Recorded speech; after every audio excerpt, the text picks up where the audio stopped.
오늘 이 시간은 예수를 고백하라는 제목으로 말씀의 은혜를 나누도록 하겠습니다. 오늘 본문에 나오는 지역은 에베소입니다. 소아시아 3대 항구 도시 중에 하나, 여러 번 설교했었죠. 이 에베소라는 곳, 여기에는 에베소 교회가 있었습니다. 여러분들, 에베소 교회 얼마나 유명한 교회입니까? 소아시아 지역의 중심 교회입니다. 바울이 2년 3개월을 머물면서 놀라운 기적을 베풀었죠. 온갖 병고침과 귀신 쫓아냄이 바울을 통해 일어났던 도시였습니다. 사람들이 얼마나 말씀 배우고 싶어 했던지 두란노 서원이라는 곳에서 2년 반을 말씀을 2년 3개월 동안을 가르쳤습니다. 그리고 이 바울을 따라한 스게와의 7 아들이 바울처럼 능력을 행하다가 망신을 당한 일도 있었습니다. 그리고 이 에베소 지역에 우상을 깎아 만드는 사람들이 데모를 하기 시작했습니다. 왜? 바울이 우상을 섬기지 말라고 그랬거든요. 그러니까 우상 판매가 안 되는 거예요. 그러니까 이 우상 파는 사람들이 바울과 그에 관련된 사람들을 고발을 한 거예요. 이처럼 이 에베소 지역은 바울이 예수님을 전함으로 놀라운 능력으로 뒤집어진, 도시 전체를 뒤집어 놓은 에베소 교회가 있었던 곳이었습니다. 여러분, 그런데 이 에베소 교회가 처음에는 아무 능력도 없었던 교회라는 거 여러분 알고 계십니까? 오늘 본문 1절을 보십시오. 아볼로가 고린도에 있을 때에 바울이 윗지방으로 다녀 에베소에 와서 어떤 제자들을 만났다 그랬습니다. 바울이 에베소로 와서 어떤 제자들을 만났다라고 되어 있습니다. 이 제자들은 누구냐? 바로 세례 요한의 제자들입니다.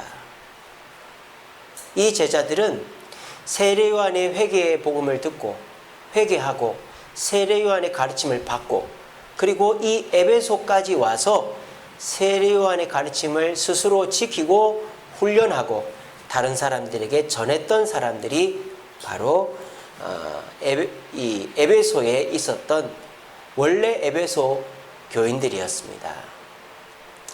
자, 이 세례 요한의 제자들로 구성된 이 에베소 교인들은 어떤 특징들이 있었느냐? 첫째, 이들은 세례를 받은 자들입니다. 그런데 회개의 세례를 받은 자들이다. 오늘 19절에 보시면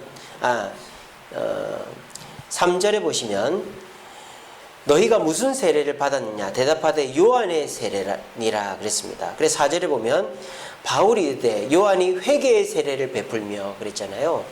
그러니까 이 요한의 제자들은 에베소로 오기 전부터 회개의 세례를 받아서 과거의 자신의 죄된 삶을 청산하고 새로운 삶을 사는 아주 정결한 사람들이었다라는 것을 알 수 있습니다. 그리고 두 번째, 이 요한의 제자들의 특징은 꾸준한 훈련을 받은 사람이라는 것입니다. 자, 여러분, 바울이 이 에베소를 방문하여 에베소 교회를 세운 때가 언제인 줄 아십니까? AD 53년경입니다. AD 53년. 자, 그러면 예수님께서 태어나시고 공생애를 시작할 때 세례 요한이 6개월 전부터 시작했잖아요. 그러니까 세례 요한이 30살 되던 해에 세례 요한이 제자들을 모았단 말이에요. 그러니까 이 에베소에 있는 제자들은 빨리 잡자면 AD 30년경부터 세례 요한의 제자로서 활동을 했다는 거라고 짐작할 수 있어요. 그러면 지금 바울이 에베소를 방문했을 때 AD 53년이니까 몇 년이 지난 겁니까? 20년 정도가 지난 거죠. 그러면 이 세례 요한의 제자들은 20년 동안 자기들이 배우고 훈련받았던 거를 지키고 있었다는 얘기입니까? 그거를 그냥 함부로 했다는 얘기입니까? 지키고 있었을 뿐만 아니라 그걸 꾸준히 갈고 닦았다는 걸 알 수 있습니다. 그러니까 이 세례 요한의 제자들은 뭐 덤벙덤벙 허투루 사는 사람들이 아니라 정말 경건하고 헌신적이고 훈련된 사람들이라는 걸 알 수 있어요. 20년 동안이나 자기들의 신앙과 확고한 신념을 지켰으니까요. 그뿐 아닙니다. 이 세례요한의 제자들은 성실한 섬김이 있었습니다. 이 세례요한의 제자들이 그냥 자기들만 훈련받은 게 아니라 사람들에게 전파를 했어요. 오늘 본문에 뭐라고 되어 있습니까? 4절에 보면 백성에게 이르되 너희가 백성들에게 이렇게 얘기했지 내 뒤에 오시는 이를 믿으라고 했지 라고 말한 거예요. 그러니까 이 세례요한의 제자들은 세례요한이 말한 것처럼 나는 메시아가 아니다, 내 뒤에 오실 이가 메시아다 라고 말한 거를 이 세례요한의 제자들은 그대로 전한 거예요. 근데 이 세례요한의 제자들이 자기 뒤에 오실 이가 예수님이라는 것을 전하지는 않았던 거예요. 마치 지금의 누구와 똑같은 거죠? 유대인들과 똑같은 거예요. 유대인들이 어떤 사람들입니까? 굉장히 정결한 사람들입니다. 율법을 목숨처럼 지키죠. 또 유대인들은 탈무드라든지 또 이런 율법에 나오는 계명들을 철저하게 지키고 훈련합니다. 그리고 남을 구제하고 섬기는 구제를 굉장히 성실하게 행합니다. 근데 그들은 아직도 누구를 기다립니까? 메시아를 기다리는 것입니다. 그러니까 그들은 아직까지 구원을 받지를 못한 것이죠. 그러니까 지금 이 세례요한의 제자들이 현재 유대인들과 똑같은 모습을 가지고 있는 것입니다. 그래서 지금 에베소에는 교회가 사도 바울이 방문하기 20년 전부터 세워져 있었어요. 그런데 아무 능력도 아무 역사도 없는 교회였다라는 거예요. 그러니까 있는지 없는지도 모르는 교회였다라는 거예요. 그게 왜 그렇다? 이 교회의 구성원들이 잘못돼서 그런가? 그렇지 않다. 이 교회, 에베소 교회, 20년 전에 세워진 에베소 교회는 어떤 교회?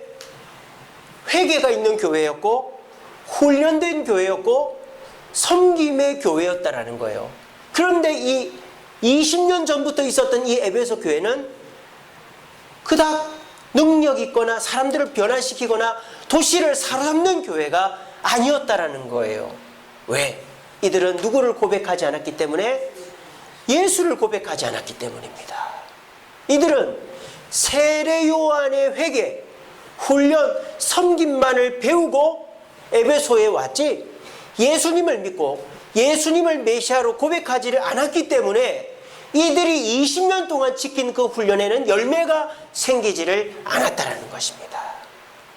그런 이들에게 바로 이 사도 바울이 불을 붙인 것이죠. 그러니까 이들의 20년 동안의 훈련과 섬김은 헛된 것은 아니었던 것이죠. 거기에다가 사도 바울이 불을 딱 붙이니까 폭발적으로 능력이 나타나는 거예요. 무엇을 통해서? 성령을 통해서. 오늘 본문 6절에 보세요.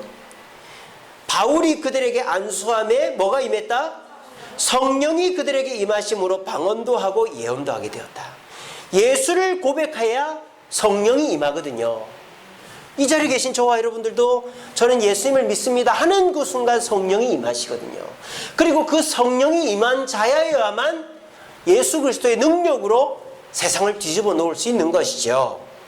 그런데 이 세례요한의 제자들은 자신들의 회개, 윤리적인 신앙관은 있었고 훈련되어져 있었고 스스로 훈련하고 있었고 남을 섬기는 모습은 있었지만 예수님을 믿고 고백하여 성령을 받지 않았기 때문에 20년 동안이나 있는 듯 없는 듯한 교회가 되어버렸다라는 것입니다. 오늘날 교회를 돌아봅니다. 오늘날 성도들을 돌아봅니다. 오늘날에도 교회들이 얼마나 많은지 모릅니다. 오늘날 성도들도 5년, 10년, 20년, 30년, 50년 신앙생활을 합니다. 오늘날 성도들도 말씀을 지키려고 애를 쓰며 윤리적인 그리스도인으로 술 먹지 않고 담배 피지 않고 주일 성수하고 나쁜 짓 하지 않고 손가락질 당하지 않고 굉장히 윤리적으로 도덕적으로 성실한 성도들이 많습니다. 그리고 그뿐입니까? 말씀 듣고 훈련받고 훈련된 대로 실천하고 그래서 사람들이 볼 때 저 사람은 참 다른 사람이야 인정받을 수 있는 사람들이 있습니다. 그리고 자신들의 그런 변화된 삶을 통해서 남들에게 섬김을 해 고생하는 사람들이 있습니다. 그런데 왜 그런 성도들이 세상을 뒤집어 놓지 못하냐는 것입니다. 오늘날 이 많은 교회들이 왜 세상을 뒤집어 놓지 못하는 것입니다.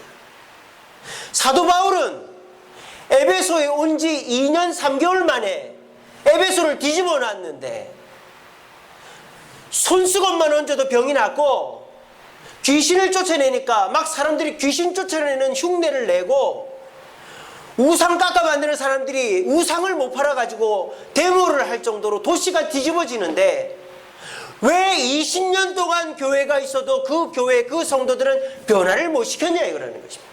그게 뭐 때문이다? 예수를 고백하지 않았기 때문입니다. 여러분들은 이번 일주일 동안 예수를 몇 번이나 고백했습니까? 여러분들의 입에서 예수 그리스도를 몇 번이나 고백했고, 사람들 앞에 예수 그리스도를 얼마나 선포했고, 사람들에게 나는 예수 믿는 사람이다, 예수 믿어야 나처럼 된다라고 얼마나 얘기해 왔습니까? 오늘날 저와 여러분들도 신앙생활 합니다만, 우리 입에서 예수라는 이름이 메말라갈 때 우리에게는 성령의 역사가 일어나지 않는 것입니다. 여러분들은 윤리적으로 도덕적으로 부끄러움이 없는 사람들입니다. 말씀 듣고 예배생활하고 봉사하고 헌금하고 훈련되어져 있는 성도들입니다. 그 여러분들은 남을 돕는데 헌신적입니다. 교회를 섬기고 성도를 섬기고 이웃을 섬기는데 나보다 남을 더, 그것도 나를 드러내지 않고 옳은소리 한 일을 왼소리 모르게끔 섬기는 분들입니다.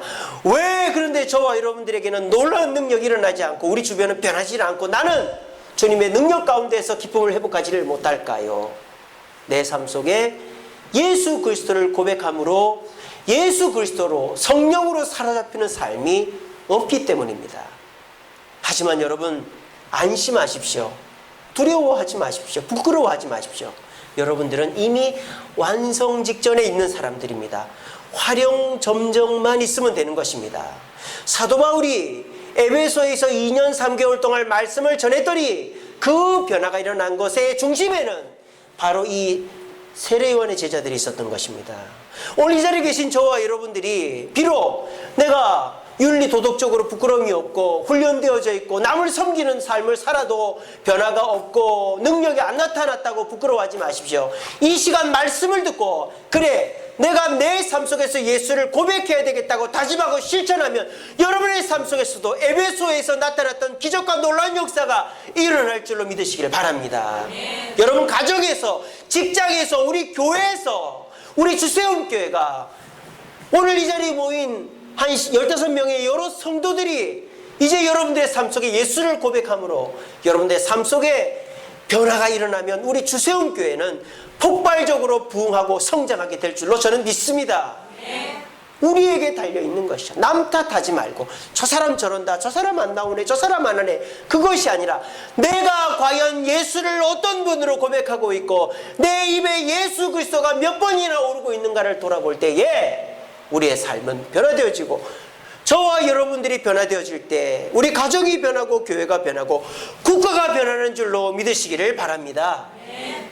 그러면 좀 더 구체적으로 이 세례요한의 제자들의 모습이 약간 부족했다면 이들이 어떻게 변화되어질 때 이들은 폭발적인 변화를 할 수 있을 것인가? 저와 여러분들이 예수를 어떻게 고백해야 될 것인가? 첫 번째는 회개의 세례를 받아야 되는 것이 아니라 중생의 세례를 받아야 되는 것입니다. 여러분들은 중생의 세례를 받으셨습니까? 왜 대답이 없어요? 여러분, 이중 세례 우리 제세례파 아닙니다. 우리는 한 번 세례 받으면 끝입니다. 천주교에서 영세받고 와도 우리 기독교에서는 입교만 하면 됩니다. 여러분들은 이미 다 중생의 세례를 받은 분들입니다. 그러므로 여러분들은 성령을 다 받은 분들이에요. 여러분들에게는 이미 기초 작업이 다 끝났어요. 여러분들은 이제 입으로 예수를 고백하기만 하면 여러분들은 놀라운 역사를 벌일 수 있습니다. 자, 그러면 예수를 고백한다는 것이 구체적으로 중생의 세례라고 했는데, 회개의 세례와 중생의 세례가 어떤 차이가 있는가 잘 들어보십시오.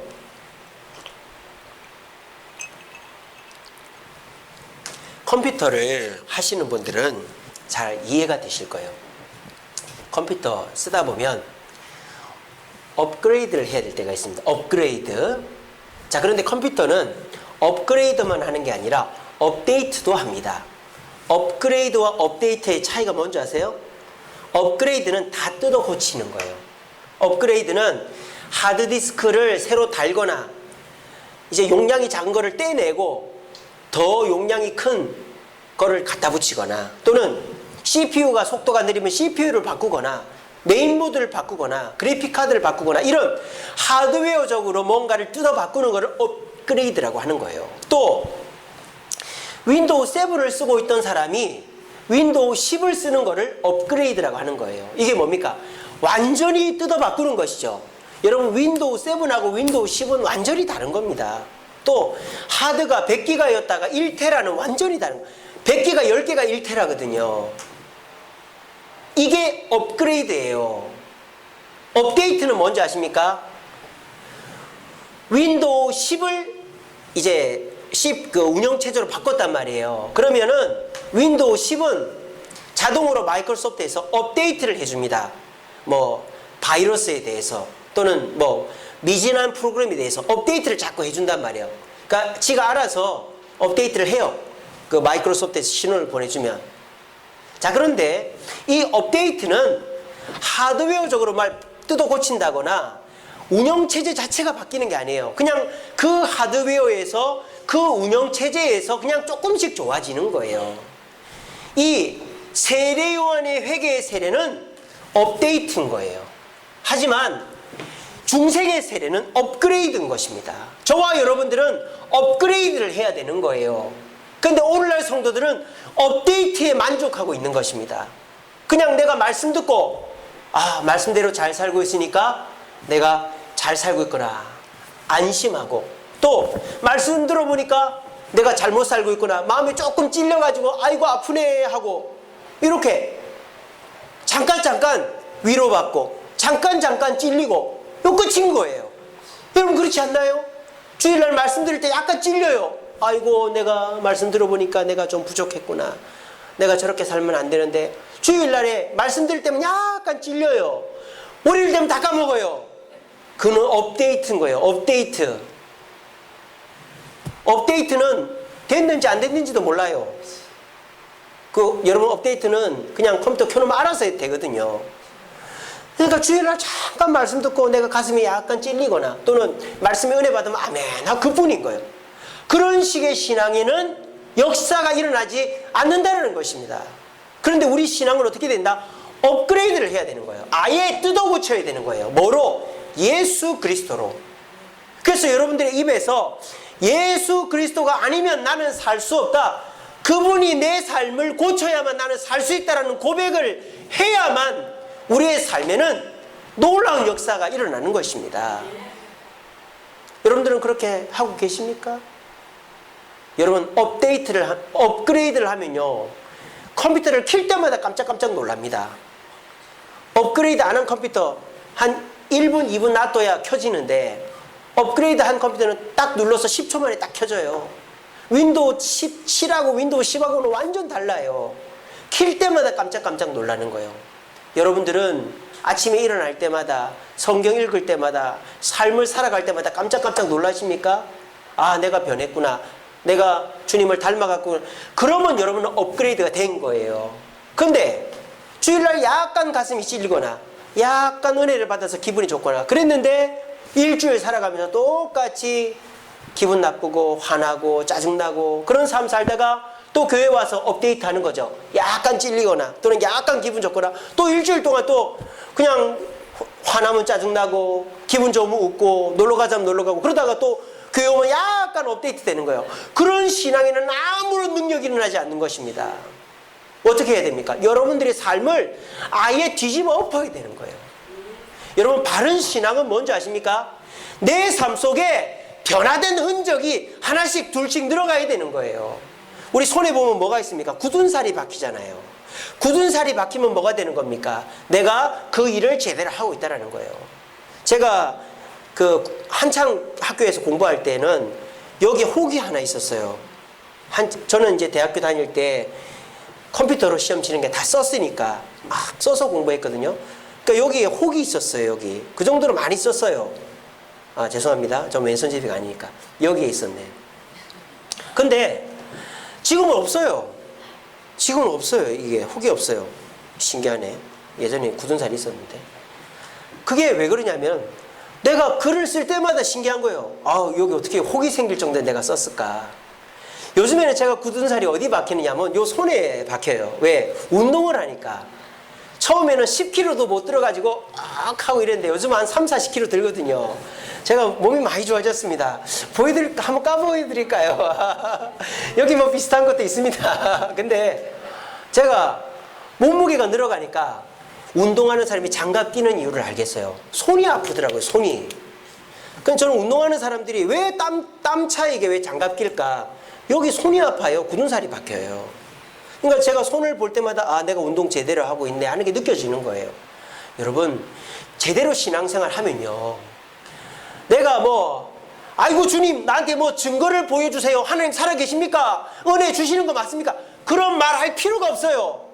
내가 느끼게 돼 있어요. 내가 제대로 신앙생활 하면 내 눈에 보이는 거예요. 내 성격이 바뀌고 내 삶이 바뀌고 내 기분이 바뀌고 내 환경이 바뀌는 게 내가 느껴진. 그러면 그 사람은 예수를 고백하는 삶, 중생의 세례를 받는 것을 제대로 실천하는 사람이 되는 것입니다.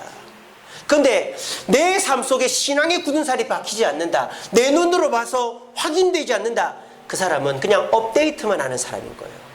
그냥 약간 찔리고 약간 기분 좋다가 똑같아지는 거예요. 그런 신앙에는 약간의 위로만 있을 뿐이지 아무런 변화도, 아무런 영향력도, 아무런 사람들에게 주어지는 감동도 없는 것입니다. 여러분, 뒤집어 엎으시기 바랍니다. 질량 보존의 법칙이라고 아시죠? 이 세상의 질량은 한정돼 있어요. 그러니까 여기서 내 질량이 늘어나려면 어떻게 돼요? 다른 쪽 질량을 갖고 와야 되는 거예요. 주님 안에서 굳은 살이 박히려면 다른 것에서 내가 시간과 땀을 빼야만 굳은 살이 박히는 거예요. 내가 하는 거 똑같이 하고 내 감정, 내 기분 똑같이 하고 내 성격, 내 재밌는 거 똑같이 해봐야 그 신앙에는 아무런 변화가 없는 거예요. 근데 내가 주님을 위해서 내 시간을 내어놓고 내 감정을 내려놓고 내 기분을 내려놓고 주님을 위해서 내가 뒤집어 엎어 보려고 노력을 하면 나는 변화되게 되는 것입니다. 그러면 내가 무슨 말 안 해도 남들이 나를 변화된 것을 알아보고 그리고 남들이 나로 인하여 변화되게 돼 있는 거예요. 우리는 업데이트에 만족해서는 안 되고 업그레이드를 해야 됩니다. 그러려면 잠을 줄여서라도 새벽기도, 수요기도, 금요기도를 나와야 됩니다. TV를 안 봐서라도 성경을 읽어야 됩니다. 내 용돈을 줄여서라도 물건값 깎지 말고 택시비 아끼지 말고 남한테 베풀고 섬겨야 됩니다. 그리고 내가 손해를 보고 기분이 상하더라도 남을 위해서 봉사해야 됩니다. 그러면서 맨날 주님께 울죠. 주님, 내가 이렇게 억울하게 살아야 됩니까? 나 너무 힘들고 피곤합니다. 그게 여러분들에게 신앙의 굳은 살이 박히고 있는 거예요. 그런 삶이 지속되다 보면 내가 변화되고 내가 어느 순간에 업그레이드가 되어 있는 거예요. 내 말씀에 업그레이드가 되고 내 말씀의 CPU가 엄청나게 빨라지고 내 기도의 램이 엄청나게 빨라지고 내 하드웨어가 엄청나게 넓어지는 거예요. 그것이 그냥 이루어지는 것이 아니라는 것입니다. 오늘 이 시간 결심하시기 바랍니다.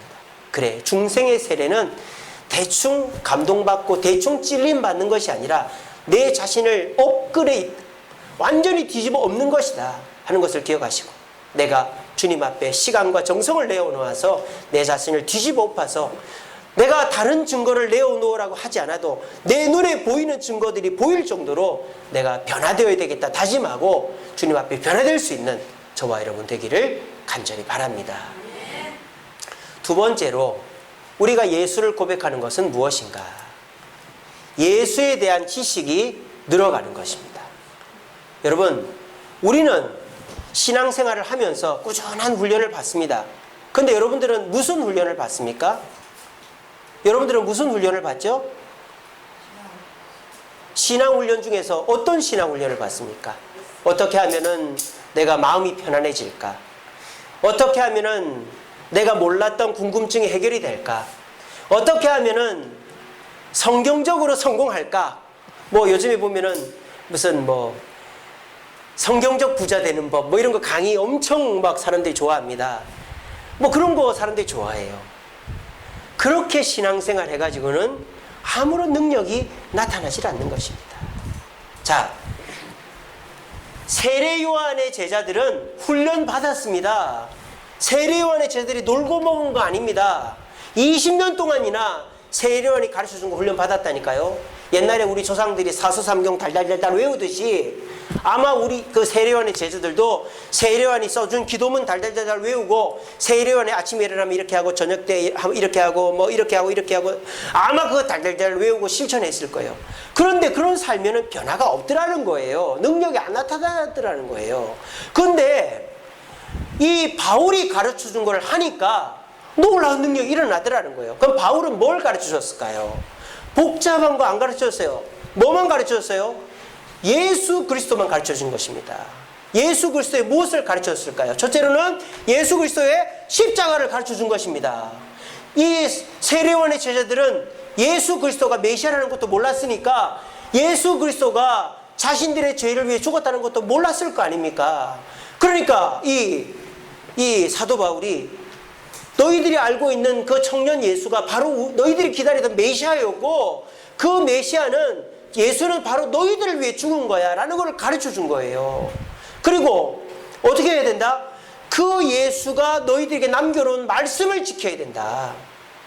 세례요한의 말씀과 예수 그리스도의 말씀이 비슷한 것도 있지만 그것과 다른 것들이 있으면 예수의 말씀을 지켜야 된다. 그리고 예수님은 무엇을 원하느냐? 그 말씀을 선포, 땅끝까지 전하고 천국 소망을 갖게 하는 것을 원하신다. 이거 가르친 거예요. 뭐 어떻게 하면 마음이 편안해지는지, 어떻게 하면은 내가 원하는 게 잘 되는지, 어떻게 하면은 성공할, 이런 거 사도 바울은 안 가르쳤습니다. 그냥 뭐만? 예수만 가르쳤던 것입니다. 그랬더니 어떻게 됩니까? 예수만 가르쳤더니 병든 자가 낫고 문제가 해결되고 놀라운 기적이 일어난다는 것입니다.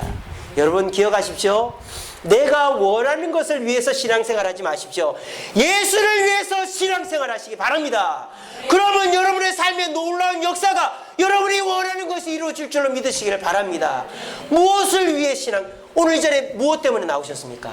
말씀 들으러 나오셨습니까? 기도해서 응답받으러 나오셨습니까? 마음이 너무 답답하니까 마음의 평안을 얻으러 나오셨습니까? 그러면 여러분에게는 아무것도 이루어지는 것이 없을 것입니다. 그런데 여러분들이 예수를 배우러 나오시고 예수를 믿으러 나오시고 예수를 주로 고백하기로 다짐하기에 나오셨다면 그 예수가 여러분의 삶을 해결해주고 고쳐주시고 변화시켜 주시는 것입니다. 여러분들의 삶의 중심이 무엇입니까? 여러분 아무리 주변 것들만 노력해봐야 우리 삶에 제대로 되는 게 없어요. 우리의 삶 속에서 핵심을 찍어야 되는 것입니다. 우리에게 진짜 중요한 것이 뭔가? 여러분 막 땀이 납니다. 몸이 춥습니다. 막 기침이 납니다. 그럼 어떻게 됩니까? 이불을 뒤집어 쓰고 있으면 되죠. 머리에 물수건을 올리고 있으면 되죠. 아야아야 하고 있으면 되죠. 병원에 가서 주사를 맞고 약을 먹으면 될 거 아닙니까? 저는 좀 미련해가지고 병이 오면 내가 이길 수 있다 막 이러면서 그 병하고 막 싸워요. 근데 젊었을 때는 제가 이기더라고요. 근데 40줄 넘어서니까 안 되겠더라고요. 그래서 요즘은 몸이 조금만 으시으시하면 바로 병원에 갑니다. 약 먹고 나면은 그 병을 힘들지 않게 이기게 되더라고요. 그러니까 감기는 병원 가도 일주일이고 안 가도 일주일입니다. 근데 병원 가면 힘들지 않게 감기를 보내고 병원 안 가면 할 고생 다 하고 감기를 이기는 것입니다. 여러분 핵심을 찍으시기 바랍니다. 우리는 그리스도인입니다. 그리스도가 뭡니까? 예수 아닙니까? 우리 예수를 따르는 사람인데 예수님의 십자가를 따라야 되고 예수님의 말씀을 배워야 되고 예수님이 전하라고 한 그 명령과 천국을 소망해야 되는데 그거는 안 하고 어떻게 하면 마음이 편안해질까? 어떻게 하면 내 궁금증이, 내 신앙에 대한 궁금증이 해결될까? 어떻게 하면 내가 원하는 게 해결될까? 겉만 자꾸 훑다 보면 우리 신앙생활은 아무 수박 겉핥기식으로 그 수박 겉만 핥다가 안에 맛있는 달콤하고 시원한 걸 먹지도 못하는 거예요. 여러분, 깨버리시기 바랍니다. 여러분의 그 욕심을 깨버리시고 그 잘못된 생각을 깨버리시고 예수 그리스도로 들어가시기 바랍니다. 간단합니다. 예수 그리스도의 십자가를 묵상하는 것입니다. 그래, 예수님은 나를 위해서 십자가 지셨어. 그걸 묵상하세요. 그리고 예수님 말씀을 묵상하세요. 그리고 그 말씀을 남들한테 전하세요. 우리가 직접적으로 전할 수도 있지만 내가 뭔가를 남한테 선한 행동을 하고 또 이렇게 할 때에 남들이 아이고 감사합니다 하면 다 예수님께서 하라고 하셔서 하는 겁니다. 이 말 한마디 어렵지 않지 않습니까? 그 말을 우리 주님 원하시는, 그 말도 복음 증거인 것입니다. 세례요한의 제자들은 꾸준한 훈련을 했습니다만 겉만 훈련했던 것입니다. 그러니까 알맹이를 모르니까 그 훈련은 공허했던 것입니다. 오늘 자리에 나오신 여러분, 여러분들의 훈련의 핵심은 예수입니다. 오늘 이 자리에 와서도 예수의 말씀을 듣고 그 예수의 십자가를 묵상하면서 감사하고 예수를 전파하고 예수를 드러내려고 애를 쓰면 나도 모르는 사이에 내 문제가 해결되고 내 삶의 어려움이 해결되어지고 평안이 임하고 내가 원하는 것들이 이루어지는 것입니다. 저는요, 목사입니다. 목사는 물질적으로 부자가 아닙니다. 목사는 시간적으로 부자가 아닙니다. 목사는 환경적으로 부자가 아닙니다. 근데 저는 예수님을 전하고 예수님을 가르치고 예수님의 이름으로 섬기니까 저는 시간의 부자가 되었습니다. 저는 시간에 쫓기지 않습니다. 저는 물질의 부자가 되었습니다. 저는 돈에 쫓기지 않습니다. 저는 환경의 부자가 되었습니다. 저는 제가 남의 거 빌려 입고 내가 없다고 해서 저는 부끄러워하지 않습니다. 이번에 저희가 가족 휴가를 다녀왔는데 제부도에 갔는데 3일 연장 비가 온 거예요. 얼마나 허무하든지. 남들 같으면 불평불만만 하다가 왔을 텐데, 그리고 숙소에 갔는데 이게 모텔인 거예요. 모텔을 개조한 건데 냄비가 하나밖에 없어요. 불도 전기 렌지 하나밖에 없고, 남들이 보면은 다 이게 불평불만이 할 것인데 저희 가족은 초긍정의 가족 아닙니까? 캠핑에 단련된 가족이니까 이것도 감사하다. 캠핑 가면은 에어컨이 어디 있느냐? 근데 에어컨이 있으니까 감사하고, 또 냄비, 캠핑 가면 냄비 하나 갖고 다 국 다 해 먹습니다. 그리고 우리가 그 좁은 방이지만은 그냥 등 깔고 다 같이 캠핑 가면은 그 좁은 텐트 안에서 6 식구 다 자야 되거든요. 초긍정의 생각을 하니까 그것도 얼마나 감사한지 몰라요. 그리고 수요일 하루 해놔가지고 하루 물놀이 하고 왔거든요. 그래도 그것도 재밌다고 다들 싱글벙글 하고 그러고 왔습니다. 이게 어떻습니까? 예수 안에서 주님이 주시는 참 만족과 기쁨을 누리면 아무리 어려운 환경 속에서도 그것에 무릎 꿇지 않는 거예요. 승리할 수 있는 거예요. 여러분, 예수 안에 예수님이 주시는 십자가, 말씀, 또 예수님이 주시는 목표를 향해 다가감으로 여러분들의 삶 속에 불평불만을 떠나보내고 예수 안에서 참만족과 기쁨을 누리는 저와 여러분 되기를 간절히 바랍니다. 마지막으로, 자, 여러분 보세요. 내 자신을 뒤집어 엎어야 돼요. 또 예수의 지식으로 나를 새롭게 해야 돼요. 이거 쉽습니까? 어렵습니까? 어렵죠. 근데 이게 가능할 수가 있단 말이에요. 어떻게 하면? 성령의 역사가 일어나면 가능합니다. 우리는요, 이 성령의 역사를 오해하는 경우들이 많아요. 성령의 역사는 외부적인 거라고 생각합니다. 여러분, 절대 그렇지 않습니다. 성령의 역사는 내부적으로부터 시작하는 거예요. 여러분 안에서 성령이 역사하지 않는데 어떻게 성령이 밖에서 역사합니까? 여러분, 주님 앞에 원망불평하지 마세요. 성령님, 왜 내 남편 변화시켜주지 않습니까? 내 자녀 변화시켜주지 않습니까? 내 직장 변화시켜주지 않습니까? 내 성도 내가 변하지 않는데, 내가 성령으로 변하지 않는데 누구를 변화시킨다 이 말입니까? 여러분, 성령의 역사는 외부에서부터 일어나는 것이 아니에요. 성령이 제일 처음에 왔을 때를 생각해 보세요.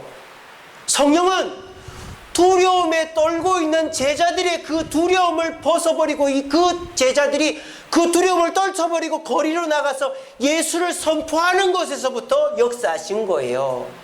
제자들이 여전히 두려워하는데 그냥 나가서 선포했더니 사람들이 변화된 걸 보고 제자들이 용기를 얻은 게 아니라 이 말이에요. 그런데 여러분들은 뭘 원하십니까? 내가 예수 믿고 성령 받아서 두려운데 말 한마디 딱 했는데 상대방이 내 말을 듣고 변화되어 가지고 아이고 내가 어떻게 할까? 이거 보고 변화되네. 성령이 계시네. 나도 변화되지. 이거 원하시지 않나요? 남이 변화된 거 보고 나도 변화되는 거 원하지 않나요? 성령의 역사는 그런 역사 아니에요. 그런 역사 성경에 없어요. 모든 역사는 내 안에서부터 시작하는 것입니다. 내 안에 역사가 일어나지 않으면 성령은 일하시지 않습니다. 여러분이 주님 안에서 내 자신을 업그레이드 하려고 하지 않고 말씀을 배워 예수로 내 삶을 충만케 하려고 하지 않으면 내 남편은 변하지 않아요. 내 자식은 변하지 않아요. 내 삶은 변하지 않아요. 내 성도들은 변하지 않아요. 내가 변하야 나로 말미암아 그 사람들도 변하는 거예요. 성령은 내 안에서부터 역사하십니다. 오늘 본문에도 보십시오. 5절에 그들이 듣고 주 예수의 이름으로 세례를 받으니 바울이 그들에게 안수하며 성령이 그들에게 임하심으로 그들이 방언도 하고 예언도 하니까 사람들에게 역사가 일어난 거예요. 여러분들은 성령으로 변화된 증거들이 있습니까? 여러분들이 어떤 즐거움이 샘솟습니까? 어떤 용기가 샘솟습니까? 주님 안에서 주님을 기쁘시게 하려고 내가 막 어떻게 하면 주님 앞에 헌신하고 기쁘시게 할까? 그런 마음들이 생깁니까? 그러면 여러분들은 남편을 변화시킬 수 있습니다. 자녀를 변화시킬 수 있습니다. 여러분 주변을 변화시킬 수 있습니다. 그런데 여전히 나는 아무것도 안 하면서 여전히 나는 팔짱 끼고 있으면서 여전히 누가 잘하는가 보자 하고 있으면서 성령 역사를 기대하고 있는 자 아무것도 보지 못할 것입니다. 우리 주님은 부지불식간에 오신다 했습니다. 제가 전에 한번 설교했잖아요. 그런데 주님이 오실 날을 기다리는 자가 있어요. 누구입니까? 주님이 오실 것을 짐작할 수 있는 자는 주님의 마음을 가지고 사는 자라고 제가 그랬습니다. 오늘 이 자리에 계신 저와 여러분들도 주님의 마음을 가지고 어떻게 하면 내가 주님을 기쁘시게 할까를 생각하면서 내 자신이 변화되어서 살아가는 사람은 내 주변을 변화시키게 됩니다. 그리고 주님이 언제 오시든지 부끄럽지 않은 것입니다. 하지만 저와 여러분들이 왜 주님은 내 남편을 안 변화시켜줄까? 내 자녀를 안 변화시켜줄까? 내 주변 그러고 가만히 있으면 주님 언제 오실지도 모르고 오시고 나면 부끄러워지는 거예요. 여러분 꼭 기억하십시오. 성령의 역사는 내 속에서부터 일어나는 것입니다. 이미 여러분들의 속에는 성령이 임하셨습니다. 그런데 여러분들이 그 성령님께 순종하지 않고 있기 때문에 여전히 내 고집을 피우고 있기 때문에 내 생각을 꺾지 않고 있기 때문에 내 속에서 변화가 일어나지 않는 것입니다. 오늘 이 시간에 말씀을 들으셨죠? 그러면 이 말씀대로 이제 기도해 보십시오. 성령님, 내가 주님 앞에 순종하겠습니다. 내 자신을 업그레이드 하겠습니다. 내가 바뀌어야 될 게 뭡니까? 가르쳐 주세요 하면 성령님이 100% 가르쳐 주십니다. 이렇게 해보지 않을래? 저렇게. 그거를 무시하지 마세요. 순종하세요. 그리고 그거를 순종해 나가면서 내 삶의 변화가 일어날 때마다 신앙의 굳은 살이 바뀔 때마다 예수를 고백하세요. 예수님의 능력으로 되었다. 예수님의 사랑으로 되었다. 그리고 이것을 통해 사람들이 어떻게 그렇게 변했어요? 라고 하면 예수님이 나를 변화시켜 줬어 라고 고백하세요. 그렇게 하면 여러분들의 주변은 변화되는 거예요. 이것이 예수를 고백하는 자의 삶의 모습입니다. 여러분, 저와 여러분들은 세례 요한의 제자들이 아니라 예수님의 제자들입니다. 그리스도인입니다. 그럼 우리가 당연히 예수 그리스도를 가슴에 품고 예수 그리스도를 배우고 고백하고 그리고 우리 속에서부터 예수 그리스도와 함께 성령 역사를 이루어 가야 되지 않겠습니까? 그런데 우리가 그리스도인이라고 하면서 예수를 생각하지 않고 감사하지 않고 예수를 고백하지 않으니 어떻게 우리의 삶 속에 변화가 일어나겠습니까? 오늘날도 10년, 20년, 30년을 신앙생활하지만 아무 변화 없이 신앙생활하는 사람들이 수두룩 빽빽합니다. 왜? 예수를 고백하지 않기 때문에. 예수 안에서 내 자신을 뒤집어 엎지 않고 있기 때문에, 성령께 내 자신을 내어 맡겨 내 속에서부터 변화가 일어나지 않고 있기 때문에 그 사람은 지금까지도 변하지 않았고 앞으로도 변화되지 않을 것입니다. 하지만 오늘 이 말씀을 듣고 활용점정 예수를 고백하고 예수님을 바라보면서 내 자신을 뒤집어 엎고, 그래서 내 삶 속에 예수를 쫓아가기 위해서 내 시간을 내어놓고 물질을 내어놓고 정성과 내 자존심을 내려놓고 또 예수님을 선포하고, 그리고 내 삶을 변화시켜 나아갈 때 여러분의 삶 속에서는 사도 바울이 20년 동안 안 된 것을 2년 만에 에베소를 뒤집어 놓은 것 같은 여러분의 삶에 변화가 일어날 줄로 믿으시기를 바랍니다. 우리 시간에 마지막으로 이 말씀 읽고 마치겠습니다. 시작. 사람이 마음으로 믿어 의에 이르고 입으로 시인하여 구원에 이르느니라. 다들 여기까지는 해요. 다들 예수 믿습니까? 이렇게 합니다. 예수 믿고 천국 갈 자신 있습니까? 이렇게 합니다. 그리고 사람들 앞에서 아이고 왜 이렇게 착하고 친절하세요? 어떻게 그렇게 착한 분이십니까? 하면 그냥 왜냐면 웃지요 하고 웃고 맙니다. 마음으로는 예수님 덕이지요. 예수 믿기 때문입니다. 마음으로는 그렇게 하고, 그러면 변화가 역사가 일어나지 않는 거예요. 역사는 시인할 때 일어나는 거예요. 예수님은 항상 물어봅니다. 네가 무엇을 원하느냐? 예수님은 그냥 안 고쳐줍니다. 네가 무엇을 원하느냐? 오늘 저를 통해 여러분들에게 물어보십니다. 네가 무엇을 원하느냐? 네 가정이 변화되길 원하느냐? 네가 변화되기를 원하느냐? 네 삶의 역사가 일어나고 네 주변의 역사가, 이 주세움교회 역사가 일어나길 원하느냐? 그러면 네 입에서 나를 시인해 보아라 라고 말씀하시는 거예요. 그거를 실천할 때 우리는 하나님의 놀라운 역사, 지금 30년, 50년 신앙생활에도 그냥 남들이 저 사람 교회 다닌 사람이었어? 라고 할 정도였는데, 이 주세움교회 1, 2년, 5년 나오고 말씀 듣고 한 1, 2개월 변화됐을 뿐인데, 이 30년 동안 듣지 못했던 놀라운 변화를 통한 사람들의 인정을 듣게 되는 것입니다.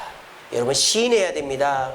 삶 속에서 시인해야 되고 내 입으로 시인해야 되고, 시인해야만 여러분들이 예수 그리스도의 능력을 체험할 수 있습니다. 그것은 내 힘으로 되는 게 아니라 성령으로만 됩니다. 내 속에 계신 성령님께 순종할 때 내 속에서부터 변화가 일어나고, 내가 변화되면 자연스럽게 우리 주변은 변화되게 되어 있습니다. 우리 모두 주세움교회의 제자 되지 마시고 박희재 목사의 제자 되지 마시고 예수 그리스도의 제자, 예수를 고백하는 자 되어 우리 모두 능력의 사람, 지금까지 10년, 20년 신앙생활에도 변화시키지 못했고 사람들한테 인정받지 못했던 여러분들의 신앙이 이 말씀 듣고 한 달, 두 달 만에 변화되고 사람들에게 영향력을 끼쳐서 놀라운 변화를 불러일으키는 저와 여러분 되기를 간절히 바랍니다.